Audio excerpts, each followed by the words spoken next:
bawat habang ako'y naguguluhan. Tulad ng hangin, ako'y nawawala. Pait ng buhay, akong tinatamaan. Lord, saan ako patutungo? Anong gagawin ko? Lord, sa bawat araw. Okay, God's morning mga kapatid. Ngayon po ay araw ng Tuesday. At ngayon po ay April 7, no? 2026, no? At sa atin pong pagpapatuloy dito sa ating daily devotion. Tayo po ay muli, tayo po ay tutungo, no, sa ating pag-aaral ng salita ng Panginoon Diyos. At ngayon naman po tayo ay tutunghay dito sa talata mula po sa John chapter 5 verse 24. At ngayon po ay muli sasamahan tayo ng aking partner para basahin po ang talatang ito na ating pong pag-aaralan mula po sa John 5 verse 24 at pamamagatan natin The Believer's Transformation from Death's Grass to Life Abundant. At ngayon sa ating pong pag-aaral na ito ay yan, samahan po tayo niyan. Aking partner. God's morning mga kapatid, tayo po ay babasa sa John 5 verse 25 at 24.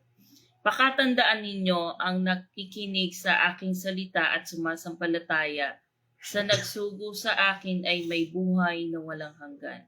Hindi na siya hahatulan, sa halip ay inilipat na siya sa buhay mula sa kamatayan. Tayo po ay manalangin. Hallelujah. Lord, maraming salamat, Panginoon, sa panibagong umaga na ipinagkaloob mo sa bawat isa sa amin, Panginoon. Maraming salamat po sa proteksyon na ibibigay mo sa bawat isa sa amin at sa kagandahan ng kalusugan ng bawat isa. Maraming salamat po, Panginoon, sa muli naming pag-aaral ng iyong mga salita, Panginoon. Ikaw po mag-reveal ng katotohanan sa amin, Panginoon. Bigyan niyo po kami ng knowledge at wisdom upang malubusan namin maunawaan ang iyong mga salita na gustong iparating sa bawat isa sa amin, Panginoon. Maraming salamat po at ang lahat po ng ito ay aming ipinapanalangin sa pangalan ng inyong anak na si Jesus. Amen. Amen. Okay, praise God. At sabi nga po ay The Believer's Transformation. At dito po sa atin, yesterday, we talked about yung Great Commission, the command to go and make disciples. At ngayon naman po ay atin pong tutunghayan, ano nga ba itong mission na ito na pinag-aralan natin kahapon. At sa ngayon, sa atin naman pong pagtalakay dito sa ating binasang talata ay sabi nga ay mahalaga po na munawaan natin yung ating mission na ating tinalaga sa atin ng Panginoon. Yung Great Commission na yan. At sabi nga ay paano nga ba natin ito lubusang maintindihan? At dito po sa ating binasang talata, ito po yung nagpapatungkol doon sa identity at kapangyarihan na ipinagkaloob sa atin ng Panginoon bilang mga mananampalataya. Marami po sa atin ang nag-iisip na ang eternal life ay mangyayari lang po sa hinaharap. Sabihin na natin kapag tayo ay namatay na, o tayo pupunta na sa langit. Pero dito po sa ating verse na binasa, dito sa John 5 verse 24 ay nagbibigay po sa atin ito ng isang katotohanan na magbabago ng ating pananaw. Sabi nga po, hindi lang po ito isang pangako. Ito ay isang present reality. Kaya naman po ang topic natin ngayon ay the believer's transformation, no? From death, grass to life abundant. Kaya nga po, ating pag-aralan ang bahaging ito. Tingnan po natin ang bawat mahalagang salita sa powerful na verse na ito. Doon po sa unang bahagi, sabi doon, I assure you, no? Doon po sa amplified version, sabi po doon, I assure you and most solemnly say it to you. Again, ang praise na ito po ay napakahalaga, no? Ito po ay parang isang sabihin po natin panunumpa, no, garantiya mula mismo sa ating Panginoong Hesus. Siya mismo nagsabi, no? Sabi nga, 'di ba, pagka sinabi natin, no? Kaya nga 'di ba pagka meron tayong nakakausap, 'di ba? 'Di ba sinabi mo 'yon? Tapos minsan yung kausap mo tatanggihan, no? Sinabi ko ba 'yon? Parang hindi naman, no? Pero ang Diyos, no, ay mababalikan natin bakit nakasulat eh. Tama po ba? No? Kasi sinulat, sinabi ng Panginoon, no, na ang sabi ng Panginoon, I assure you and most solemnly say it to you. No, napakahalaga po nung word na ito o itong praise na ito na binabanggit ng ating Panginoong Hesus. No, na kapag sinabi ng ating Panginoong Hesus ang mga salitang ito, ibig sabihin totoo ito. Hindi ito pwedeng pagdudahan o siguradong mangyayari. Kaya nga, no, para itong take it to the bank. May full assurance. No? Kapag ito po ay sinabi ng ating Panginoon Diyos na marami pa rin po ang sabi nga ay antitigas ng ulo, no, hindi nakikinig, no? Pero again, yung salita ng Panginoon Diyos ay isang garantiya na ibinibigay sa atin, hindi po ng kung sinong tao, kundi ng Diyos mismo.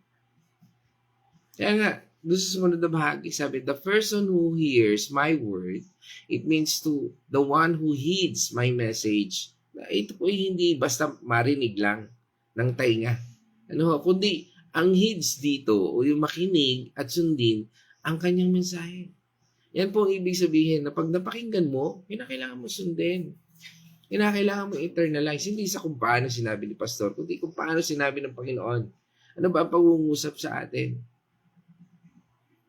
It means to pay attention, understand, and allow the word to penetrate your heart. Minsan kasi nakabase tayo dun sa parang wala naman ako mapapala dyan, di ba? Ba't ko gagawin niya? Wala naman ako mapapala. Pero pag pinag-usapan, sige, pagpapalain kita. Magkakaroon ka ng kotse, magkakaroon ka ng bahay. Ikaw talaga, sunod ka talaga. Kasi pagpapalain ka eh. Di ba? Kasi bibigyan ka ng bahay, bibigyan ka ng kotse. Parang kung hindi mangyari yun. Kasi tao lang yung nagsabi. Alam niyo, ang Panginoon Diyos, nagbibigay siya ng assurance, yung katatagan ng puso ng bawat mananampalataya. Bawat susunod. Kaya we need to pay attention and understand and allow the word to penetrate in your heart. Kaya marami po nakakakinig, labas dito, hindi nila ipinapasok dito. Hindi nila masabi at hindi rin nila magawa. Kasi nga, hindi nilalagay dito sa puso. Pagkarinig dito, okay, narinig, maganda, labas na ulit. Because there's no attention. Because the attention of the person, sometimes, ang attention natin, hindi nakatuon sa Diyos, kundi nakatuon doon sa mga pagpapalang material. Kaya marami pong mga tao na akala mo Kristiyano, pero hindi pala. Kaya nga mga kapatid, ito po hindi lang ito intellectual knowledge, kundi isang heartfelt reception ng salita ng Diyos. Pagtanggap, pagsusumamo.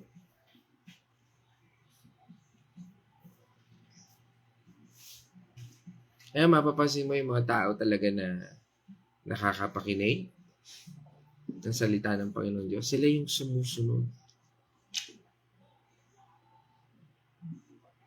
Tuloy natin. Sabi niya doon, and believes and trusts in Him who sent me. No, ito po yung ating core ng pananampalataya.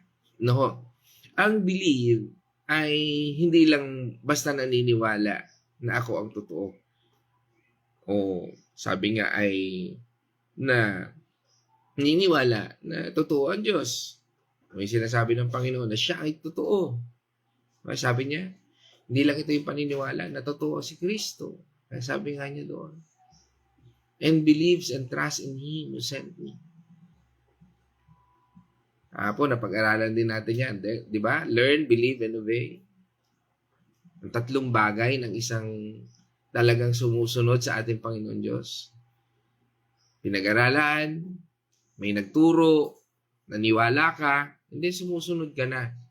Kung wala nagturo sa iyo, hindi ka naniwala o naniwala ka pero hindi ka sumunod, walang kwenta 'yon. Dahil ang ibig sabihin ng believe and trust ay full surrender at dependence sa ating Panginoong Hesus bilang tagapagligtas at sa Diyos Ama na nagpadala sa ating Panginoong Kristo. Ito po yung kumpletong pagtitiwala na ang ating Panginoong Hesus ang siyang daan, ang katotohanan at ang buhay. Di ba? Sabi ng Panginoon, I am the way, the truth, and the life. Kaya nga, di ba, sabi rin sa atin at paalala sa atin ng Romans 10 verse 9 hanggang 10 na siguro. Romans 10 verse 9 hanggang 10. Kung ipinapahayag ng iyong labi na si Jesus ay Panginoon at buong puso kang sumasampalataya na siya'y muling binuhay ng Diyos, maliligtas ka. 10. Sapagkat ang sumasampalataya ang tao sa pamamagitan ng kanyang puso at sa gayon ay pinapawalang sala ng Diyos. Nagpapahayag naman siya sa pamamagitan ng kanyang labi at sa gayon ay naligtas siya. Yun. Ito po yun. Tinanggap natin ang Panginoon, ipinahayag natin labi. Again, meron tayong dalawang bagay dyan eh. Yung general calling at effectual calling eh. Tama? Yung nakiayon ka lang, sige, nakisambit ka lang, no? Pero wala naman sa puso mo. Take note, no? If you confess, no? Believes in your heart, sabi doon. Hindi, narinig mo, lumabas, tapos nakisambit ka lang, pero wala naman talaga sa puso mo. Iba po yun. Kaya nga mga kapatid, napakahalaga po yung confess eh. The word confess. If you confess. Kasi yung confession is from the bottom, di ba? Hindi ka pwede mag-confess. Sige, sorry na nga. Di ba napansin yung pagka nagso-sorry na wala sa puso? Di ba, alam mo yun eh. O mag-sorry ka sa kanya. Sorry na. Di ba, parang gano'n. Parang wala naman sa puso niya. Nag-sorry lang siya, napilitan lang siya. Pero hindi tao sa puso. Pero alam naman natin yung tao sa puso. Yung sorry, pasensya ka na. O, ikaw naman, o nga, no? Sige, natanggap ko. Kasi alam mo eh, na totoo, sincere. Ano ho, ito po yung sinasabi doon sa Romans 10:9 and 10. Ano ho, hindi ho yan katulad doon sinasabi, ako na may tumanggap na sa Panginoon. Bakit? Ako'y sinambit ko na yan eh. Pero walang pagbabago sa buhay mo. At tandaan natin, the factor na ikaw binago ng Panginoon, sumusunod ka sa Kanya. Hindi ikaw ang sinusunod niya. Malinaw? Kasi minsan, nakala natin, sige Lord, sumunod na ako sa iyo, ha? Tinanggap na kita. Nasaan na yung pagpapala? No? Kaya po, napakalinaw po. No? And, sabi nga, mahirap makibahagi nung bahagi ng, sabi nga, nakaturuan na naglalayo sa Panginoon. No? Kasi kung ang katuruan ay naglalayo sa iyo sa Panginoon, bakit ka makikiayon? No?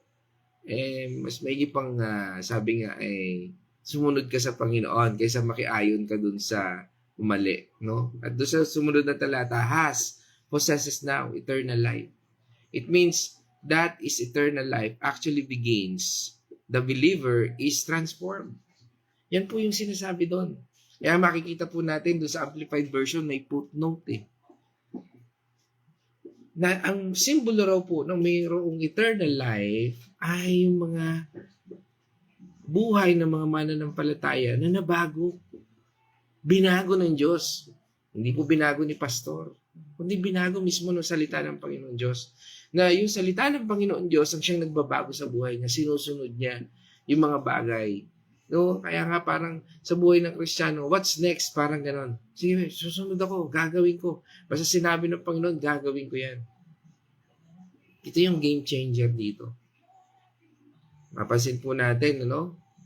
Hindi po will have.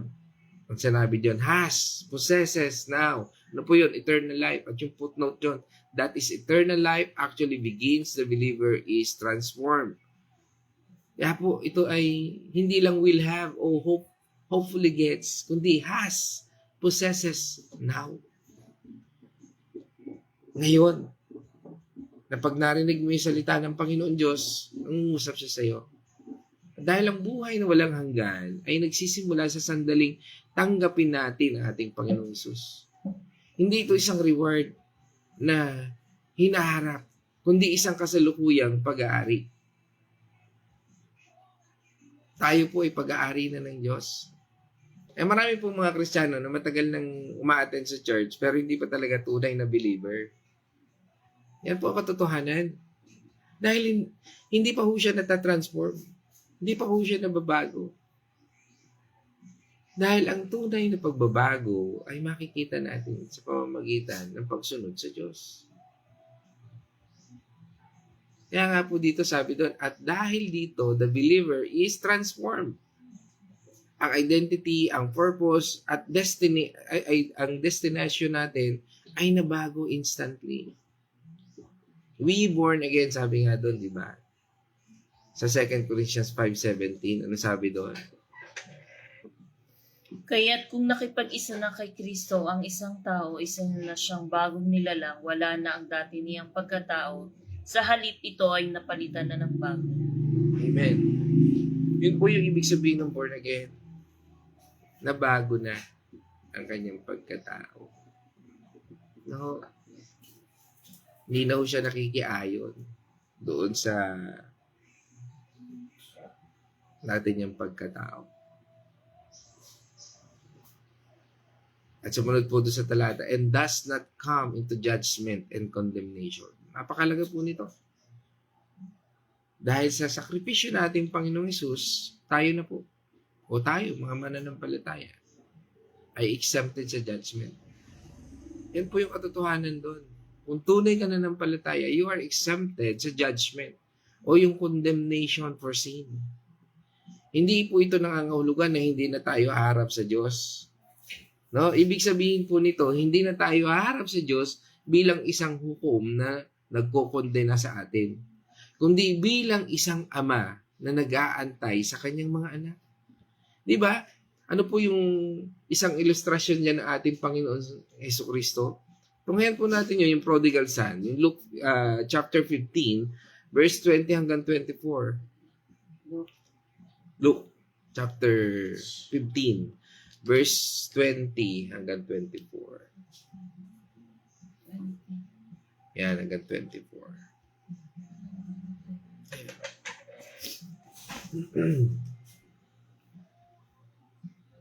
Luke 15. Luke 15. Luke At chapter siya'y 15. nagpa siyang umuwi sa kanila. Malayo pa'y natanaw na siya ng kanyang ama at dahil sa matinding awa ay patakbo siyang sinalubong at niyakap at hinalikan.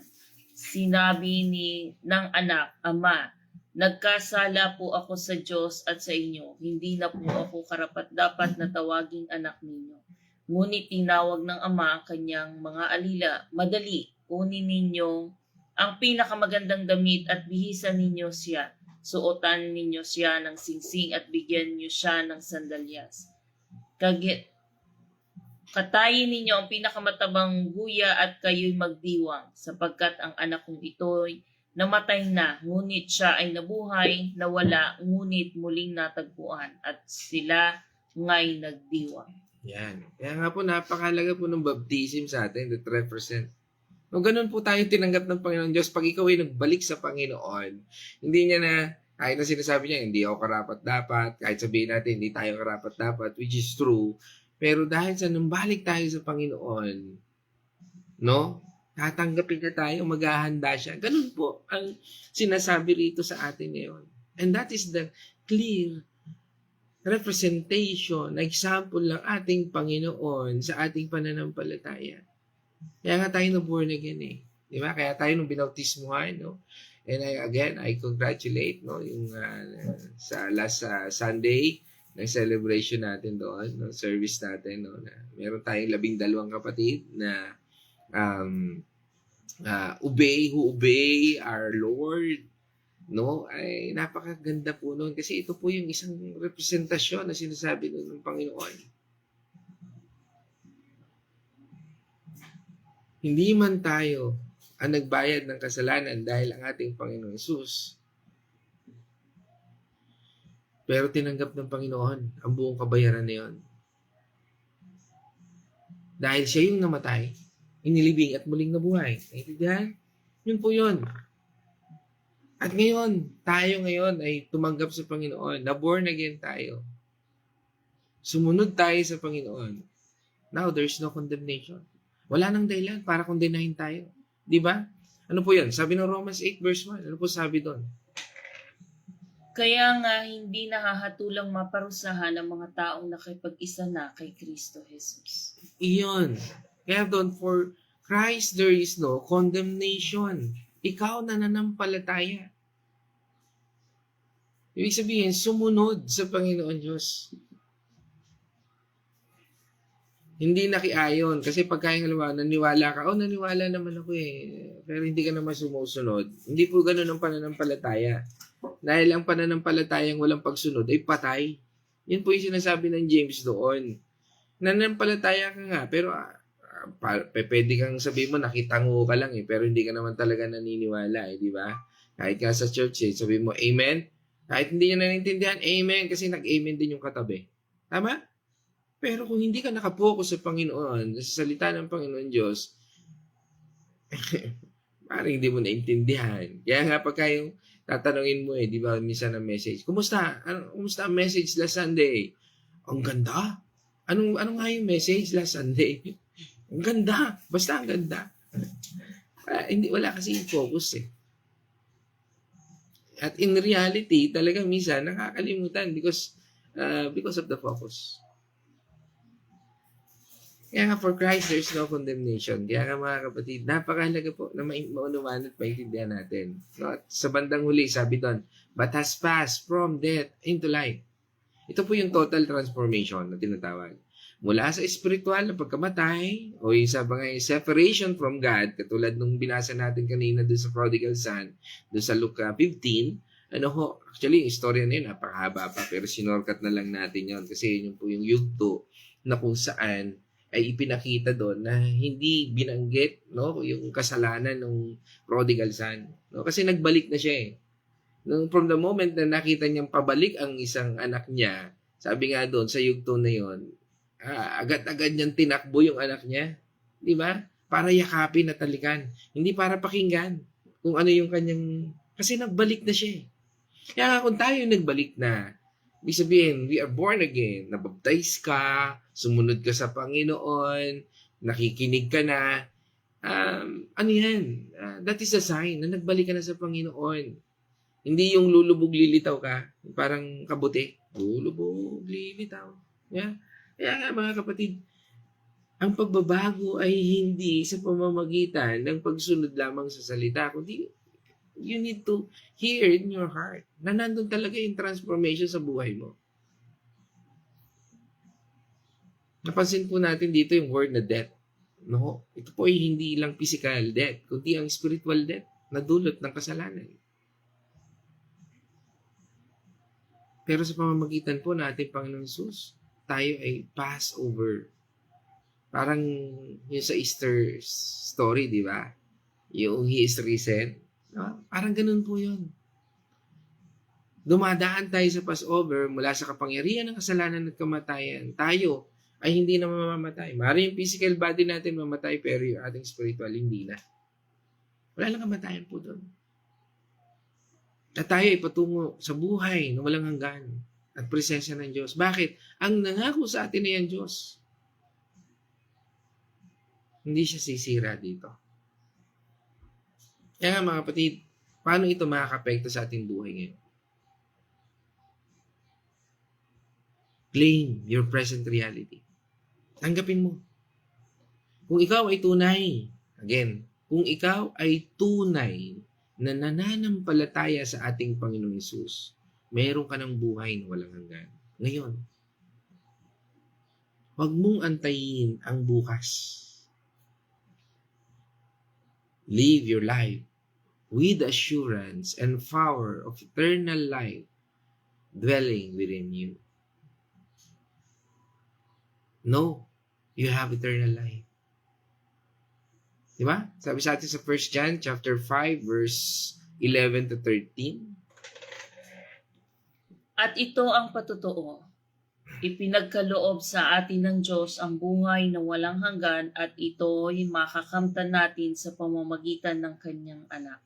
Ang sinumang pinapanahanan ng anak ng Diyos ay mayroong buhay na walang hanggan, ngunit ang hindi pinananahanan ng anak ng Diyos ay hindi makakaranas ng buhay na walang hanggan. Amen. Hindi na po, di ba? Ang tao na wala yung presensya ng anak ng Diyos, who is Jesus Christ, ay hindi anak ng Diyos. Ngunit yung tao na nananahan sa Kanya ang buhay, hindi po yun ibig sabihin na nailubog na, nandun na. Kasi meron pa rin talaga na inilubog mo, nabautismuhan mo, pero wala naman sa puso niya yung pagbabago. No? It's just only a symbolism, pero isa pong pangitain po talaga na makikita mo yung tunay na Kristiyano kasi handa niyang isuko. No? And I'm so grateful kasi yung video ng aming testimony na naka-live din po yan last Sunday at yung ang hindi lang po na i-live dyan yung baptism pero I'm so grateful na nasaksihan ko po yung baptism na yun ng 12 tao na yun and na-bless po ako sa ginawa ng Panginoon sa buhay ng mga taong ito. And I am witness doon sa transformation na yon. Pero again, the Lord only knows what is the intention ng puso ng bawat isa.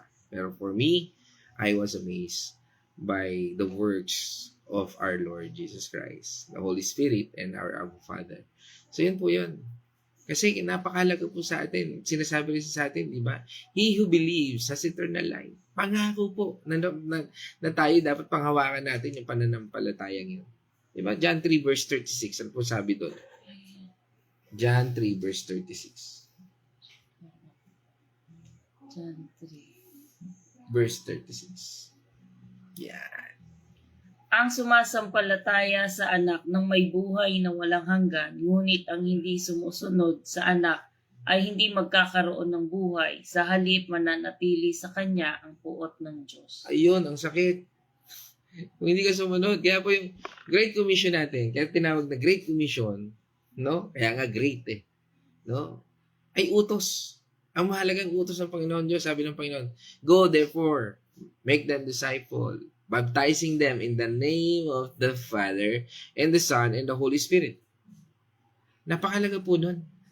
Hindi yun na nagligtas, pero makikita natin doon yung pagsunod.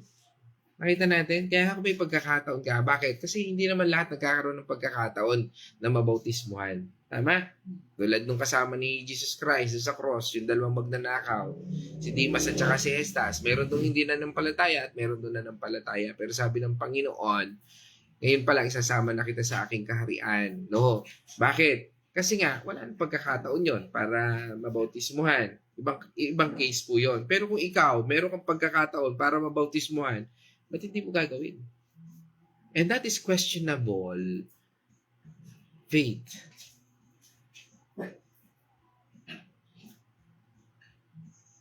Because he who believes has eternal life.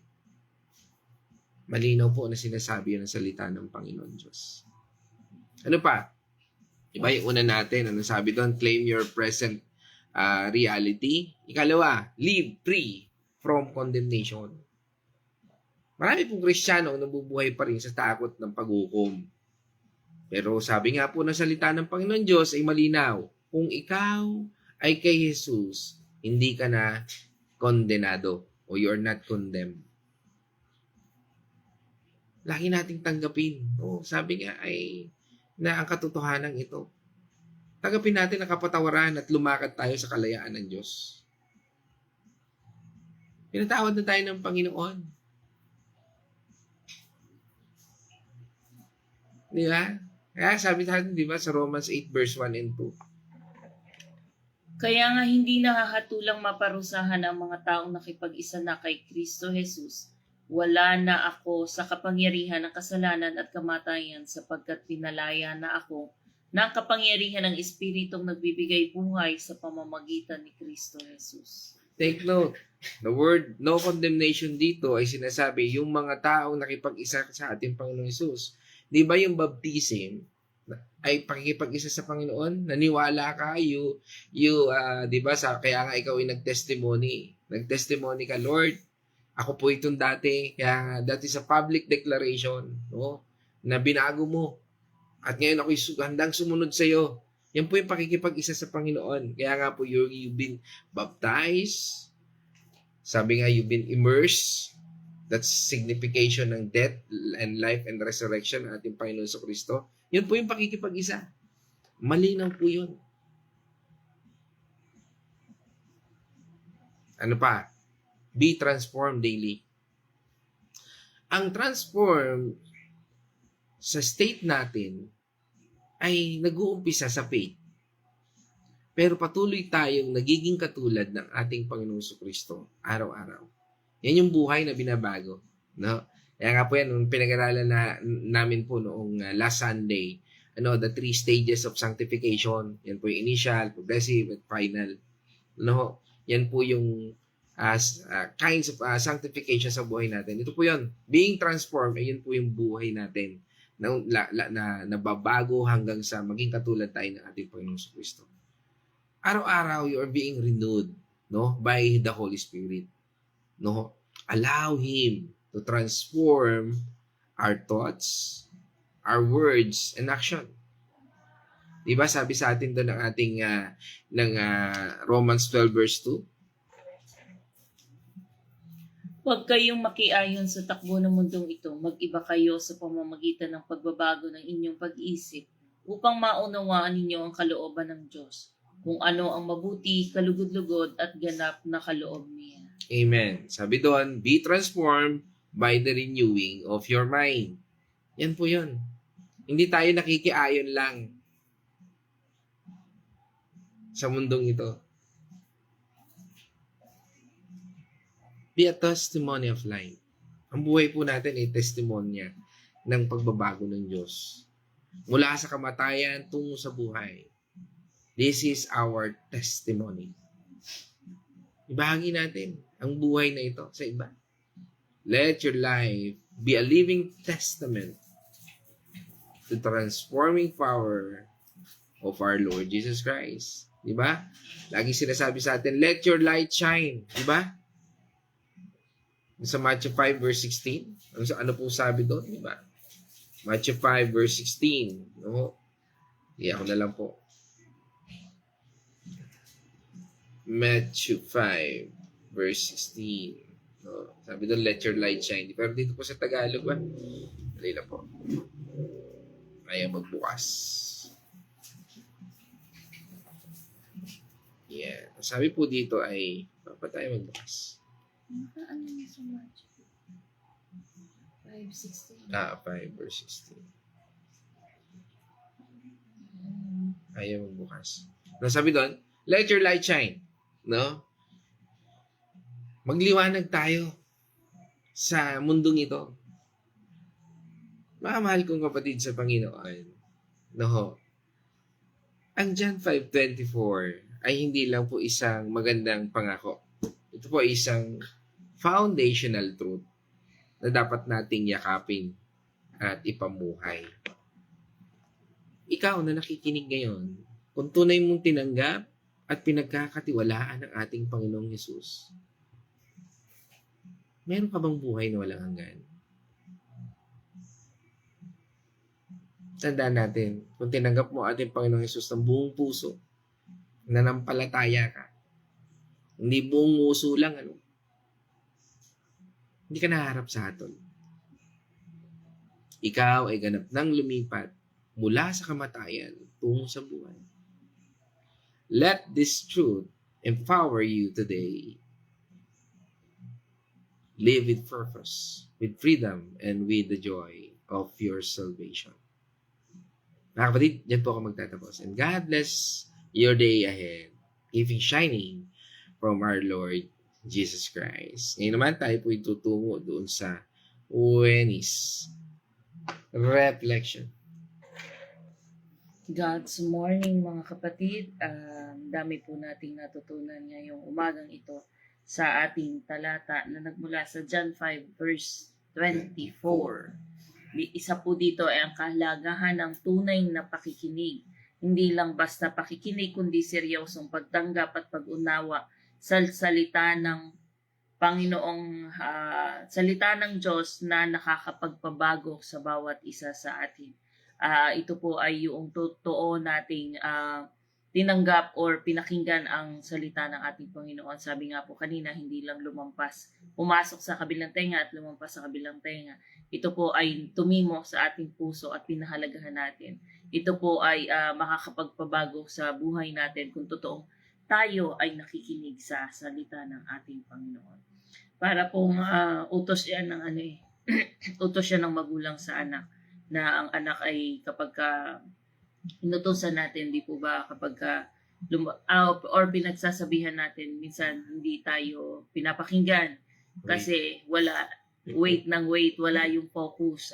Nasa iba yung focus ng ating anak, hindi doon sa ating mga sinasabi. Kaya po hindi sila natututo, kaya sila napapahamak, ay hindi sila totoong nakikinig. Nakikiayon lang sila, opo ng opo, pero hindi pala totoong nakikinig. Para lang matapos ang sinasabi ng magulang, ay umaayon na lang, sige po, pero hindi naman niya ginagawa kung ano yung sinabi ng magulang. Same din po tayo sa ating, itong napag-aralan po natin ngayon na kung totoo tayo nakikinig sa ating Panginoon, ay mababago tayo, hindi tayo mapapahamak. So, ang isa pa po nating take up dito ay ang kapangyarihan ng pananampalataya, ang personal na pananampalataya sa ating Panginoong Jesus at sa ating Diyos Ama, ang tunay na relasyon natin. At ito ay dapat maging aktibo at may pagtitiwala. Hindi po dapat nawawala, hindi dapat napuputol. Hindi po yung every Sunday lang tayo dapat nakakonekta sa ating Panginoon. Dapat po everyday tayong nakakonekta sa ating Panginoon.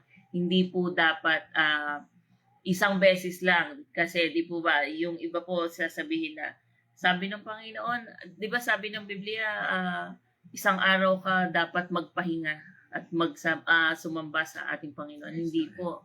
Dapat po ay everyday kasi hindi naman po, paano po kung meron tayong gustong sabihin sa Panginoon, aantayin pa natin yung Sunday para sabihin natin sa Panginoon. Paano kung nakalimutan mo na? Hindi mo na na-confess yung kasalanan yon, or hindi mo na naipanalangin yung kasalanan yon. Tapos bigla kang, di Monday mo yung gustong sabihin.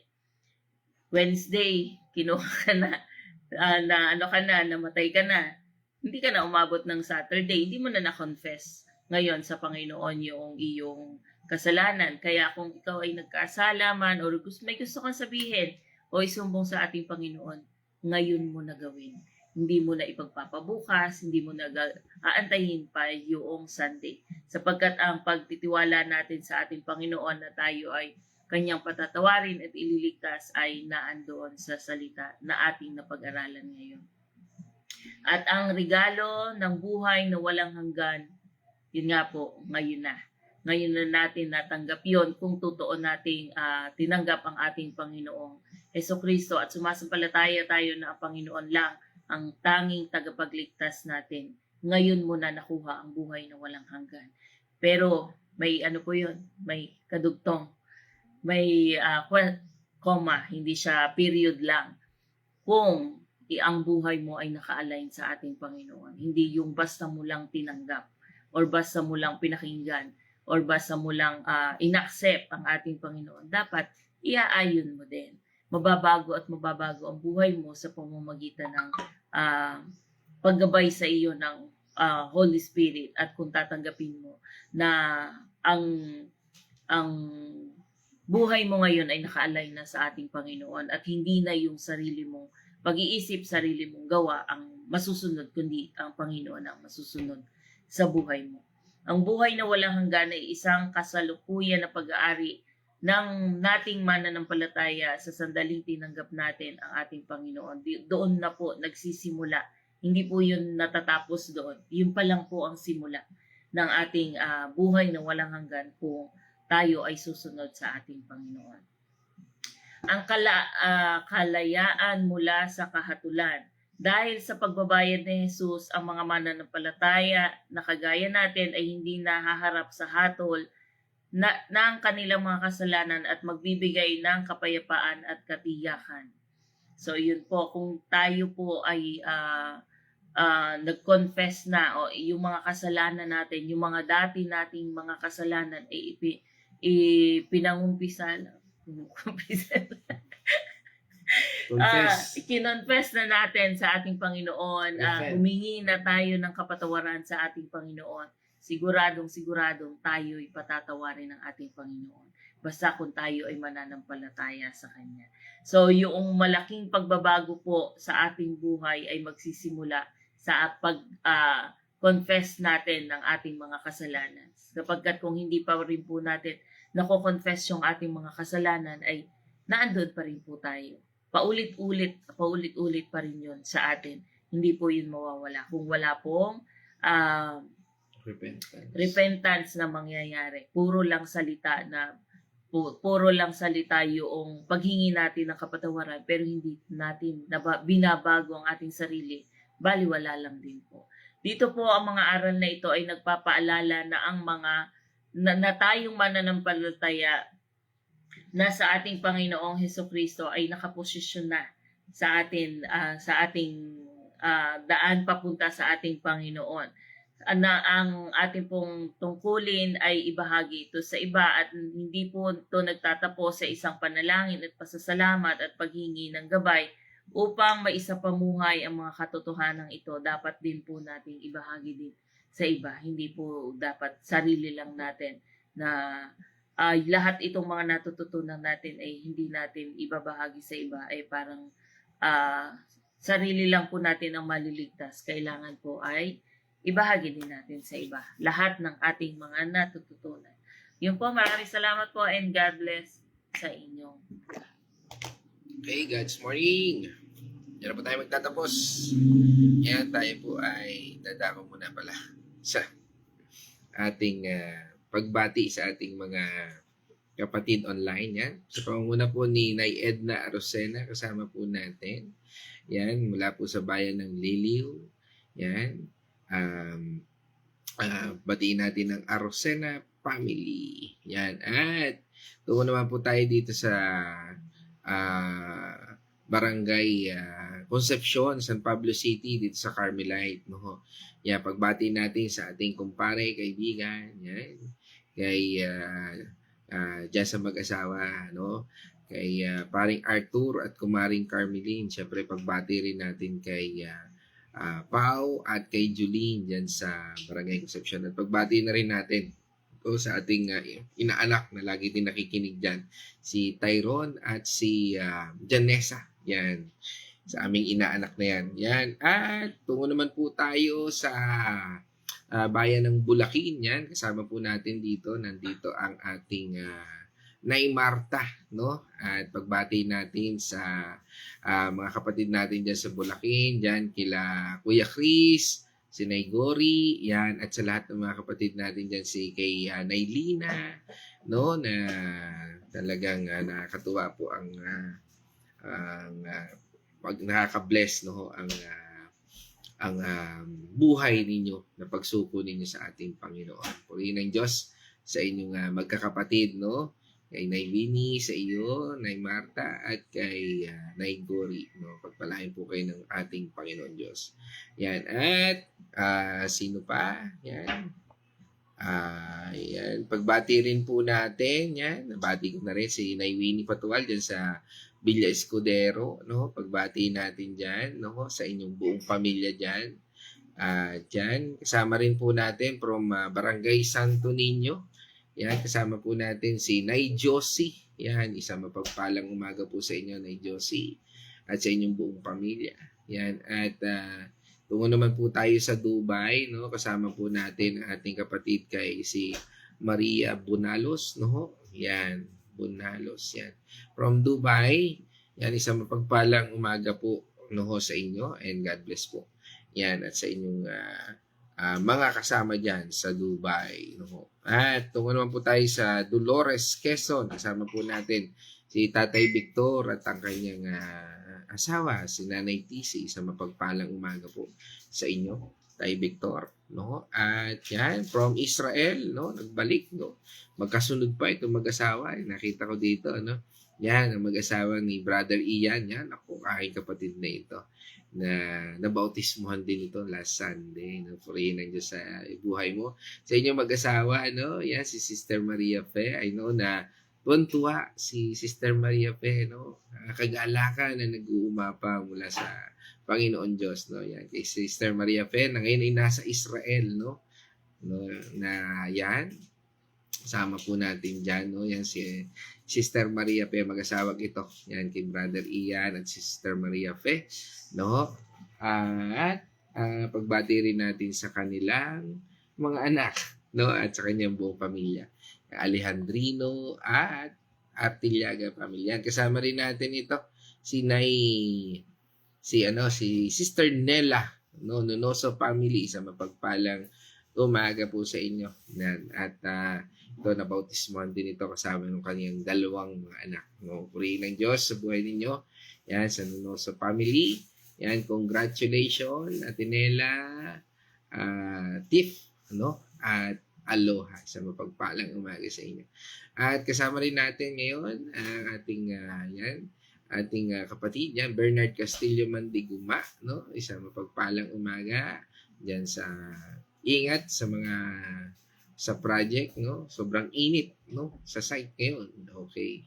So, laging uminom ng tubig at pagbati na rin natin sa iyong pamilya sa Candelaria, Quezon. Okay? So, sino pa? Yan, siyempre kasama rin natin ang aking magandang nanay, Corazon Getgano Mercado. Yan, isang mapagpalang umaga sa inyo diyan sa Santa Rosa, Laguna. At pagbati ko rin sa aking anak, no? Na si Casey at kay Kyle na nasa Batangas. Yan. At kay Caroline, no? Na aking kapatid, no? At ang aking mga pamangkin dyan, no? Si Princess, si Shai, si Jello, si CJ, at si Sian. No? Isang mapagpalang umaga.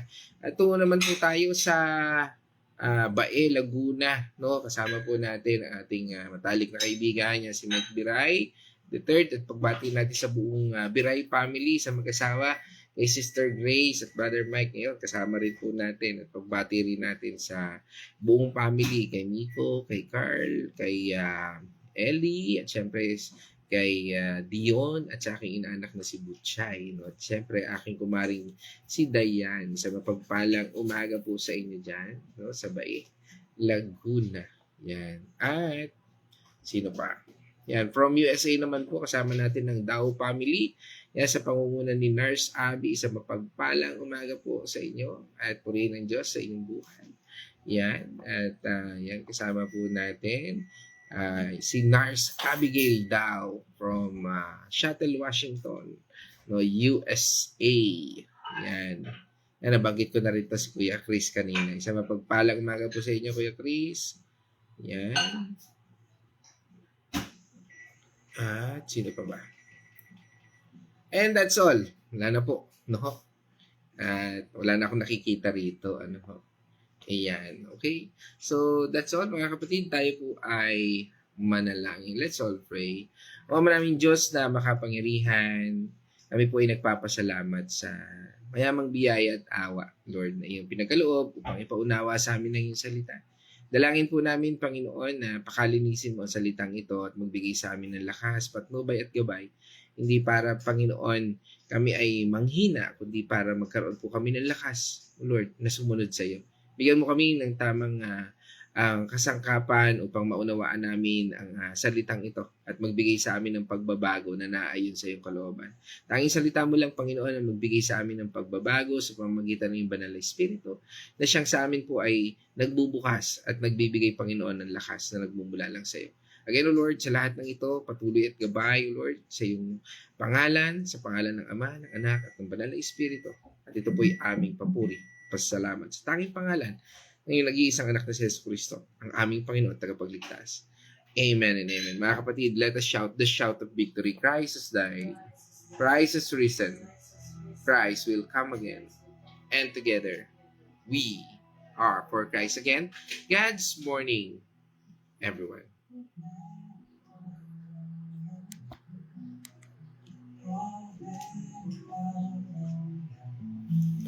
Signing off.